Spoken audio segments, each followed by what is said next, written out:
Hey everybody, welcome back to the church building. We are continuing our journey through the book of Numbers. If you're new to the show, the project is very simple. I'm trying to read through the Bible cover to cover in the traditional Genesis through Revelation fashion, just so I can say at the end of my life, as I'm laying there on my deathbed with flowery sheets, I imagine, maybe a pillow, probably a pillow. And I'll say in a creaky old voice, "Oh, yeah, I did read that book. Oh, yeah, I did read it." Anyway, that's the goal, to read through the entire Bible, and we are well on our way as best we can. It's a long book. What can I say? So let's dive right in. Numbers chapter 16. Now Korah, son of Izhar, son of Kohath, son of Levi, along with Dathan and Abiram, sons of Eliab, and On, son of Pelath, descendants of Reuben, took 250 Israelite men, leaders of the congregation, chosen from the assembly, well-known men, and they confronted Moses. They assembled against Moses and against Aaron, and said to them, "You have gone too far. All the congregation are holy, every one of them, and the Lord is among them. So why then do you exalt yourselves above the assembly of the Lord?" When Moses heard it, he fell on his face. Then he said to Korah and all his company, "In the morning the Lord will make known who is his and who is holy, and who will be allowed to approach him. The one whom he will choose, he will allow to approach him. Do this.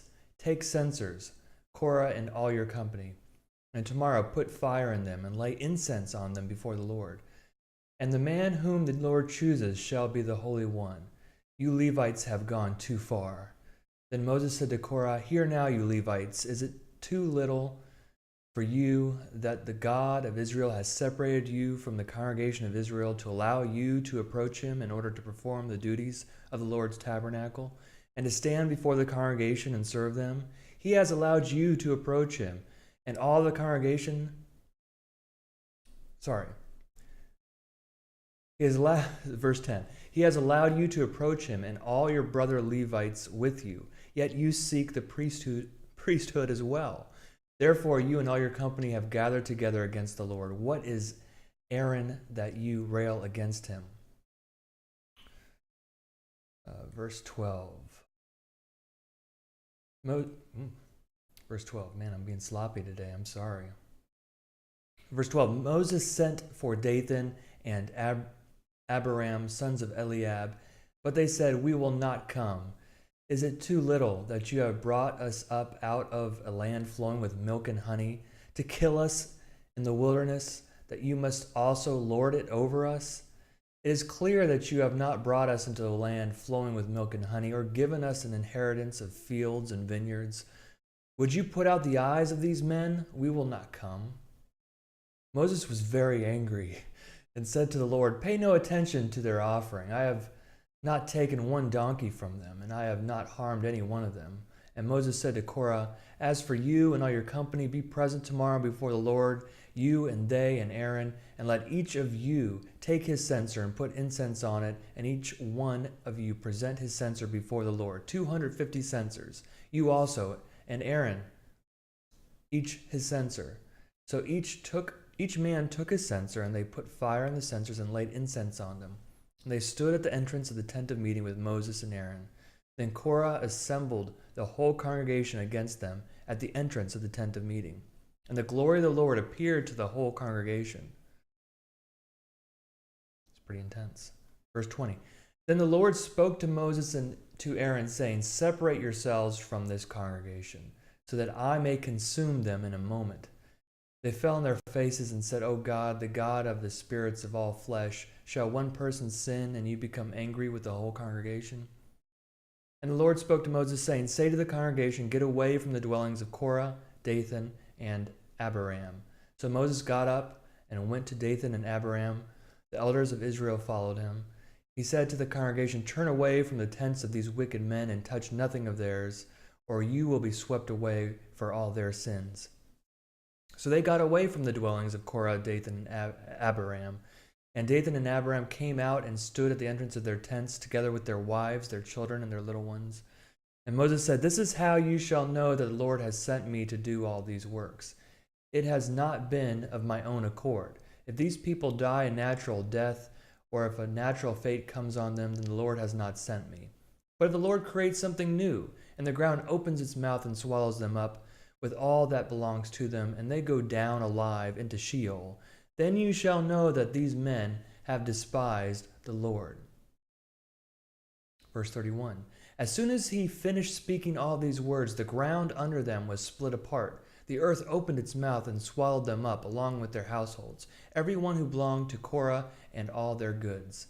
So they, with all that belonged to them, went down alive into Sheol. The earth closed over them, and they perished from the midst of the assembly. All Israel around them fled at their outcry, for they said, "The earth will swallow us too." And fire came out from the Lord and consumed the 250 men offering the incense. Then the Lord spoke to Moses, saying, "Tell Eleazar, son of Aaron, the priest, to take the censers out of the blaze, and scatter the fire far and wide. For the censers of these sinners have become holy at the cost of their lives. Make them into hammered plates as a covering for the altar, for they presented them before the Lord, and they became holy. Thus they shall be assigned to the Israelites." So Eleazar the priest took the bronze censers that had been presented by those who were burned, and they were hammered out as a covering for the altar, a reminder to the Israelites that no outsider who is not of the descendants of Aaron shall approach to offer incense before the Lord, so as not to become like Korah and his company, just as the Lord had said to him through Moses. On the next day, however, the whole congregation of the Israelites rebelled against Moses and against Aaron, saying, "You have killed the people of the Lord." And when the congregation had assembled against them, Moses and Aaron turned toward the tent of meeting. The cloud had covered it. And the glory of the Lord appeared. Then Moses and Aaron came to the front of the tent of meeting, and the Lord spoke to Moses, saying, "Get away from this congregation so that I may consume them in a moment." And they fell on their faces. Moses to Aaron, "Take your censer and put fire on it from the altar, and lay incense on it, and carry it quickly to the congregation, and make atonement for them. For wrath has gone out from the Lord, the plague has begun." So Aaron took it as Moses had ordered, and ran into the middle of the assembly, where the plague had already begun among the people. He put on the incense and made atonement for the people. He stood between the dead and the living, and the plague was stopped. Those who had died by the plague were 14,700, besides those who died in the affair of Korah. When the plague was stopped, Aaron returned to Moses at the entrance of the tent of meeting. Wow. I think it was worth getting through all these chapters of Numbers to get to that drama. That was pretty intense. All right. Let's continue on. Verse 17. The Lord spoke to Moses, saying, "Speak to the Israelites and get 12 staffs from them, one for each ancestral house, from all the leaders of their ancestral houses. Write each man's name on the staff, and write Aaron's name on the staff of Levi. For there shall be one staff for the head of each ancestral house. Place them in the tent of meeting before the covenant, where I meet with you. And the staff of the man whom I choose shall sprout. Thus I will put a stop to the complaints of the Israelites that they continually make against you." Moses spoke to the Israelites, and all their leaders gave them staffs, one for each leader according to their ancestral houses, 12 staffs. And the staff of Aaron was among theirs. So Moses placed the staffs before the Lord in the tent of the covenant. When Moses went into the tent of the covenant on the next day, the staff of Aaron for the house of Levi had sprouted. It put forth buds, produced blossoms, and bore ripe almonds. Then Moses brought out all the staffs from before the Lord to all the Israelites. And they looked, and each man took his staff. And the Lord said to Moses, Put back the staff of Aaron before the covenant, to be kept as a warning to rebels, so that you may make an end of their complaints against me, or else they will die." Moses did so just as the Lord commanded him, so he did. The Israelites said to Moses, "We are perishing, we are lost, all of us are lost. Everyone who approaches the tabernacle of the Lord will die. Are we all to perish?" High drama. What's going to happen? We're going to continue on with chapter 18. The Lord said to Aaron, "You and your sons and your ancestral house with you shall bear responsibility for offenses connected with the sanctuary, while you and your sons alone shall bear responsibility for offenses connected with the priesthood. So bring with you also your brothers of the tribe of Levi, your ancestral tribe, in order that they may be joined to you and serve you, while you and your sons with you are in front of the tent of the covenant. They shall perform duties for you and for the whole tent. But they must not approach either the utensils of the sanctuary or the altar, otherwise both they and you will die. They are attached to you in order to perform the duties of the tent of meeting. For all the service of the tent, no outsider shall approach you. You yourselves shall perform the duties of the sanctuary and the duties of the altar, so that wrath may never again come upon the Israelites. It is I who now take your brother Levites from among the Israelites. They are now yours as a gift, dedicated to the Lord, to perform the service of the tent of meeting. But you and your sons with you shall diligently perform your priestly duties in all that concerns the altar and the area behind the curtain. I give your priesthood as a gift. Any outsider who approaches shall be put to death." Verse 8. The Lord spoke to Aaron, "I have given you charge of the offerings made to me. All the holy gifts of the Israelites, I have given them to you and your sons as a priestly portion, due you in perpetuity. This shall be yours from the most holy things reserved from the fire. Every offering of theirs that they render to me as a most holy thing, whether grain offering, sin offering, or guilt offering, shall belong to you and your sons. As a most holy thing you shall eat it. Every male may eat it. It shall be holy to you. This also is yours. I have given to you, together with your sons and daughters, as a perpetual due. Whatever is set aside from the gifts of all the elevation offerings of the Israelites, everyone who is clean in your house may eat them. All the best of the oil and all the best of the wine and of the grain, the choice produce that they give to the Lord, I have given to you. The first fruits of all that is in their land, which they bring to the Lord, shall be yours. Everyone who is clean in your house may eat of it.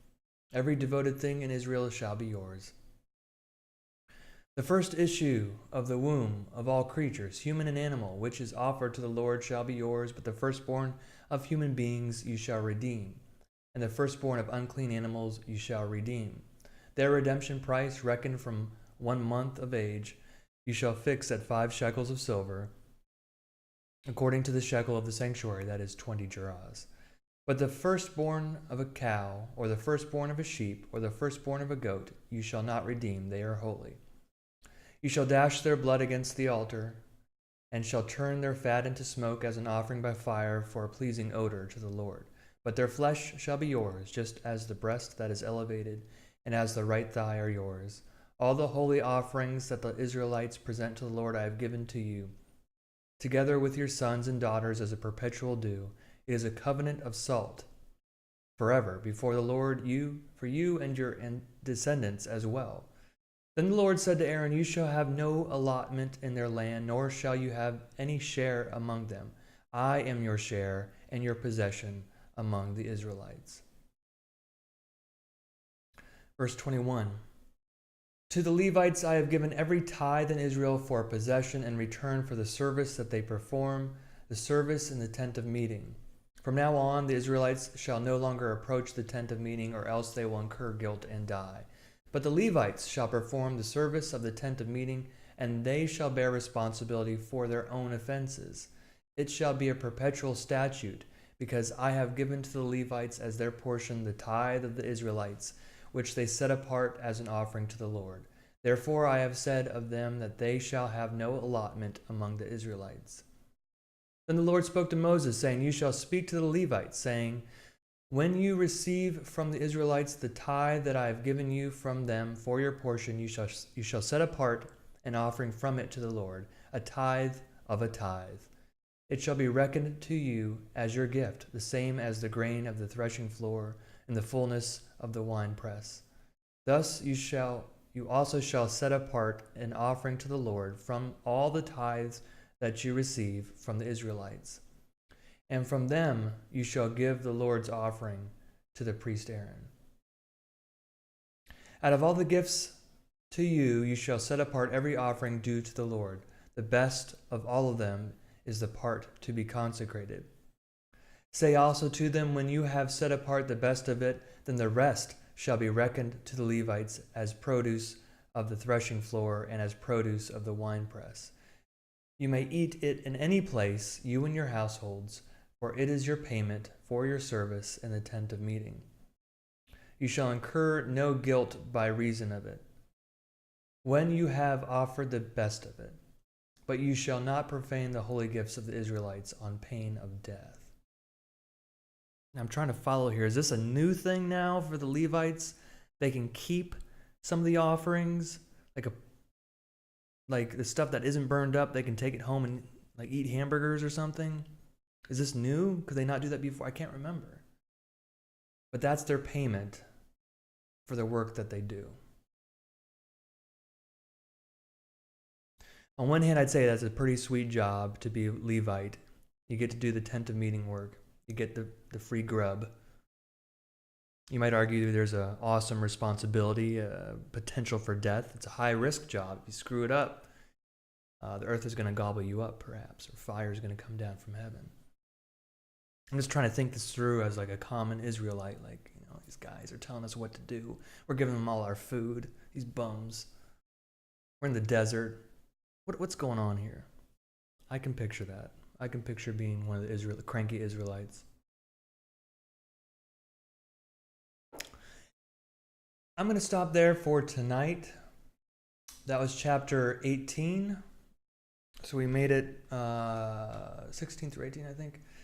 Thanks for following. We're going to continue our read through the Bible together. I appreciate you being here. I appreciate you. Hope you're doing well.